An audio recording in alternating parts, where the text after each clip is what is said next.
햄스터 여러분, 암호화폐로 알려진 1조 달러 규모의 시장에 참여하는 것은 달리기에 가장 적합한 바퀴를 찾는 것과 같습니다. 이 경우 암호화폐 거래소를 의미합니다.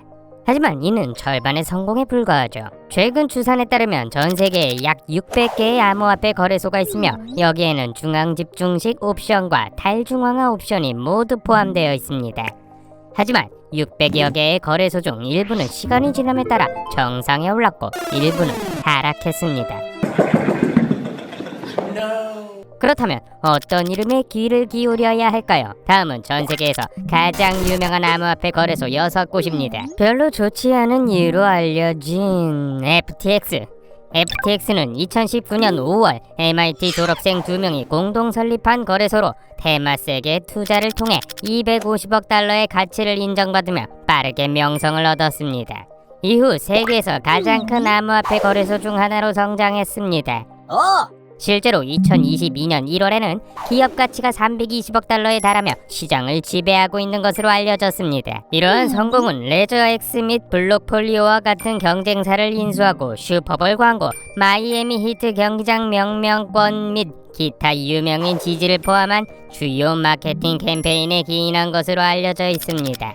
그러나 상승세만큼이나 빠르게 하락하기도 했습니다. 이 거래소는 고객과 투자자에게 수십억 달러의 손실을 초래한 사기성 회계 감독으로 헤드라인을 장식했습니다. 나중에 고객 자금이 FTX 거래소가 아닌 홍콩의 트레이딩 회사인 알라메다 리서치가 관리하는 계좌로 이체되었다는 사실이 밝혀졌습니다. 물론 이것은 더 큰 사건의 시작에 불과했습니다. 바이낸스, 암호화폐 라이벌이기도 한 이 거래소에 대한 자세한 내용은 후에 더 보충하겠습니다. 바이낸스의 CEO인 CZ는 놀라운 추세에 따라 자체적으로 FTT 토큰을 판매할 것이라고 발표했습니다. 당연히 이로 인해 토큰 가격이 폭락했습니다. 즉 2022년 11월 FTX는 챕터 11 파산 신청에 포함된 101명의 채무자들과 함께 공식적으로 파산했습니다.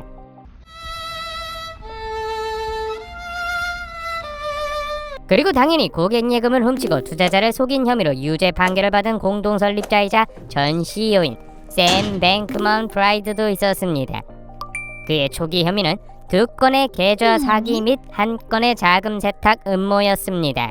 이후 FTX가 다시 등장할 수 있다는 소문이 돌았지만 최근 업데이트에 따르면 FTX는 사실상 더 이상 존재하지 않을 것으로 보입니다. 긍정적인 측면에서 코인마켓캡을 살펴보면 현재 업계는 바이낸스라는 또 다른 플레이어가 주도하고 있다는 것을 알 수 있습니다.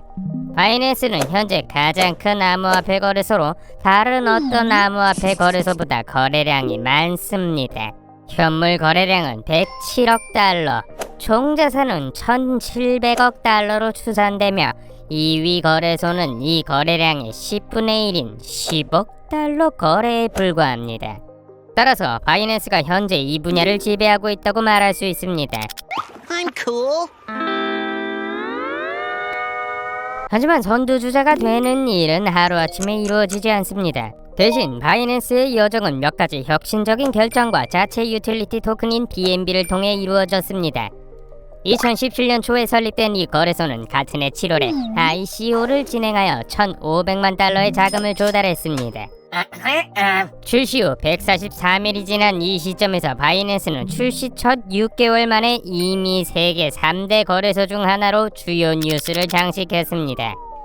이는 2018년 상반기에 사용자 수가 200만 명에서 1000만 명으로 증가했음을 의미합니다. 이후 바이낸스는 500개 이상의 암호화폐를 제공하는 규모로 성장했으며 수동적 소득과 기타 고급 거래 도구를 제공합니다.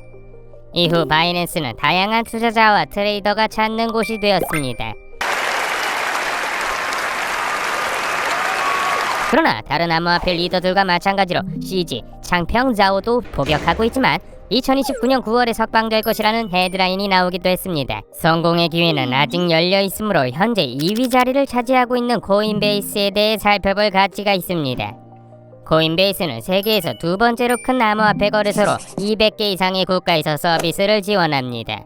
에어비앤비 엔지니어 브라이언 암스트롱과 골드만삭스 트레이더 프레드 어삼이 설립한 이 거래소는 미국에 기반을 두고 있으며 암호화폐의 구매, 판매, 교환 및 저장을 용이하게 도와줍니다. 기본 거래 디지털 지갑 페이팔 인출을 지원하는 직관적이고 초보자 친화적인 거래소로 많은 분들이 좋아합니다. 물론 SEC가 규제를 강화하기 시작하면서 코인베이스는 서비스형 스테이킹 프로그램과 관련하여 미등록 증권 제공 및 판매에 대한 혐의로 기소되어 위기에 처한 플랫폼 중 하나가 되었습니다.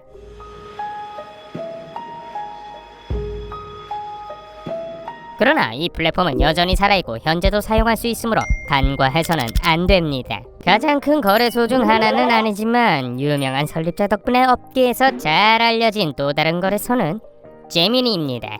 카메론과 타일러 윙클보스가 설립한 거래소로 두 형제는 마크 저커버그가 페이스북 아이디어를 도용했다며 수년간 소송을 벌였습니다.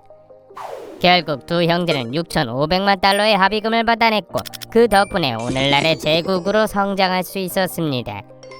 가족 회사 이외에도 윙클보스 캐피털은 시드 펀딩과 인프라를 포함한 다양한 자산군에 투자하는 회사로 제미니 거래소도 포함하게 되었습니다.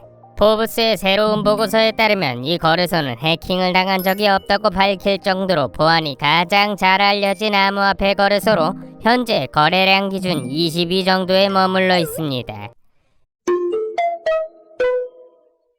한동안 이 거래소는 파트너인 제네시스와 함께 대출 프로그램을 제공하기도 했지만 최근 레티샤 제임스 뉴욕 법무장관이 사기당한 투자자들이 돈을 돌려받을 것이라고 발표하면서 중단된 상태입니다.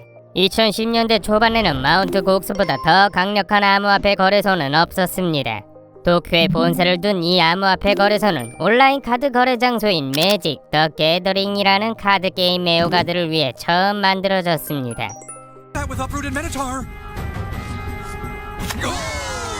이 거래소는 한때 비트코인 거래의 70% 이상을 관리하며 전성기를 누렸고 2010년과 2014년까지 운영되었습니다. 일부 추정에 따르면 이 수치는 80%에 가까웠다고 합니다. 물론 규모가 컸던 만큼 보안 문제도 있었습니다. 그리고 이 거래소는 결국 대규모 해킹을 당하고 파산을 선언한 후에도 수년 동안 많은 소송과 각종 추측의 중심에 서게 되었습니다. 실제로 도쿄 지방법원의 회생 계획에 합의한 것은 2021년이 되어서야였고 그로 인해 7년 반에 걸친 법적 공방이 끝났습니다. LA에 가보신 적이 있다면 이 거래소에 대해 들어보셨을 것입니다. 오늘의 목록을 마무리하며 크립토닷컴을 소개합니다. 이 거래소는 사용자 친화적인 앱과 암호화폐 잔고에 연결된 비자 카드를 포함한 다양한 암호화폐 상품으로 잘 알려져 있습니다. 탈중앙화 거래소 외에도 독립형 암호화폐 지갑과 NFT 마켓플레이스를 제공하는 것도 주목할 만합니다. 이 거래소는 홍콩에 기반을 두고 있으며 2016년에 설립되었지만 많은 사람들이 LA 킹스, 레이커스, 클리퍼스의 스포츠 및 엔터테인먼트 센터에 이름을 올린 거래소로 알고 있습니다. 대형 업체로 일부 통계에는 전 세계 7억 명 이상의 고객에게 350개 이상의 암호화폐를 제공하는 것이 포함되어 있습니다. is so cool. 따라서 자신에게 맞는 거래소를 찾는 것은 생각보다 큰 결정이 될 수 있습니다. 노련한 트레이더든 이제 막 시작하는 트레이더든 모든 거래소에는 고유한 리듬이 있으며 결정을 내리기 전에 투자자로서의 목표를 이해하는 것이 중요합니다. 이제 두 발을 계속 움직이고 정신을 바짝 차리세요. 오늘은 여기까지입니다. 시청해주셔서 감사합니다. 구독하고 기억하세요. 햄스터는 힘입니다. 하나는 모두를 위해, 모두는 하나를 위해. 안녕.